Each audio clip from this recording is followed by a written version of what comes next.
మంగళవారం సాయంత్రం పార్వతీపురం మన్యం జిల్లా గురుగుబిల్లి మండలం పరిధిలోని సీతారాంపురం వద్ద పోలీస్ వాహనం ఆటోని ఢీకొట్టడంతో తీవ్ర గాయాల పాలైన ఉల్లిభద్ర గ్రామానికి చెందిన బన్నిశెట్టి గణేష్ చికిత్స పొందుతూ విజయనగరం ప్రభుత్వ ఆసుపత్రిలో బుధవారం తెల్లవారుజామున మృతి చెందారు. ఈ ప్రమాదానికి కారణమైన కానిస్టేబుల్ ఏ ప్రసాద్ మద్యం సేవించి వాహనం నడిపినట్లుగా స్థానికులు తెలిపారు. నిబంధనలు పాటించాల్సిన పోలీసులే ఇలా చట్ట వ్యతిరేక చర్యలకు పాల్పడటం పట్ల ప్రజలు విస్మయం వ్యక్తం చేశారు. కేసు నమోదులో పోలీసులు తాత్సారం. మంగళవారం సాయంత్రం 6 గంటల సమయంలోని ప్రమాదం జరిగినప్పటికీ బుధవారం మధ్యాహ్నం వరకు ప్రమాదంపై కేసు నమోదు చేయకపోవడం పట్ల సిపిఎం జిల్లా కమిటీ సభ్యులు బివి రమణ తీవ్ర ఆగ్రహం వ్యక్తం చేశారు. బుధవారం ఉదయం గరుగుబిల్లి పోలీస్ స్టేషన్కి వెళ్లి కేసు నమోదులో పోలీసుల జాప్యం పట్ల పోలీస్ సిబ్బందిని నిలదీశారు. అనంతరం పోలీస్ స్టేషన్ బయట ఉల్లిభద్ర యువకులు బాధిత కుటుంబ సభ్యులతో నిరసన వ్యక్తం చేశారు. ఈ సందర్భంగా ఆయన మీడియా ప్రతినిధులతో మాట్లాడుతూ ఈ ప్రమాదం విషయంలో పోలీసులు అడుగడుగున నిర్లక్ష్యం వహించారని తెలిపారు. నిందితుడైన కానిస్టేబుల్ను రక్షించేందుకు నిబంధనలకు విరుద్ధంగా వాహనం యొక్క నెంబర్ ప్లేట్లను మార్చి వాహనాన్ని గరుగుబిల్లి పోలీస్ స్టేషన్లో పెట్టారని మీడియా ప్రతినిధులకు వివరించారు. ఈ ప్రమాదంపై తక్షణం విచారణ జరిపించి ప్రమాదానికి గల కారణమైన కానిస్టేబుల్పై చట్ట ప్రకారం చర్యలు తీసుకోవాలని, మరణించిన బనిశెట్టి గణేష్ కుటుంబానికి నష్టపరిహారం చెల్లించే విధంగా చర్యలు చేపట్టాలని డిమాండ్ చేశారు.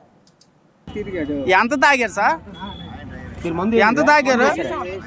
మందు వేసి వేయలేదా? కరెక్ట్గా ఒప్పుకోండి.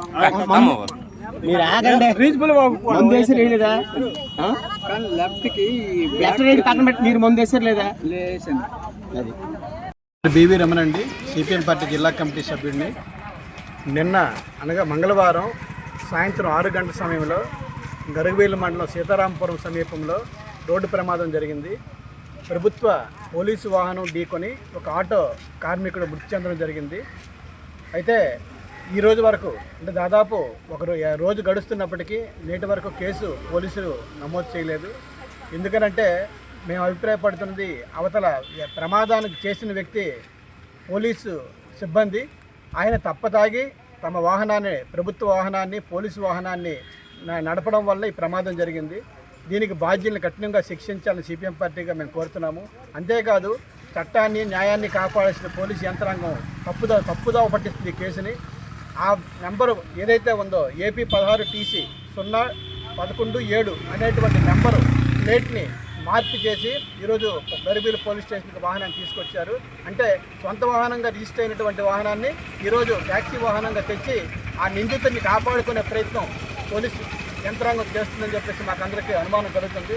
ఇది చట్టాన్ని, న్యాయాన్ని కాపాడాల్సిన పోలీస్ డిపార్ట్మెంట్ వారు ఈ రకంగా చేయడం సరైనది కాదు. ఎప్పటికైనా ఈ ప్రమాదం పట్ల సమగ్రమైన దర్యాప్తుని చేయాలని చెప్పేసి మేము కోరుతున్నాము. సమగ్ర దర్యాప్తు చేసి ఎవరైతే నిందితుడిగా ఉన్నారో, నిందితుడైనటువంటి కానిస్టేబుల్ ప్రసాద్ అనేటువంటి వ్యక్తిని శిక్షించాలని, అలాగే మరణించిన గణేష్ కుటుంబానికి ఆదుకునేందుకు ప్రభుత్వ పరంగా చట్ట ప్రకారంగా చర్యలు చేపట్టాలని చెప్పేసి ఈ సందర్భంగా డిమాండ్ చేస్తున్నాము. ఎస్పీ గారికి మేమంతా కోరుతుంది ఒకటే, చట్టాన్ని రక్షించాల్సినటువంటి మీరు, మీ పరిధిలో ఇలాంటి అన్యాయం జరుగుతుంది. ఈ అన్యాయాన్ని సరిచేసి బాధితులకి న్యాయం చేసేందుకు చట్ట ప్రకారం చర్యలు చేపట్టాలని ఈ సందర్భంగా డిమాండ్ చేస్తున్నాం.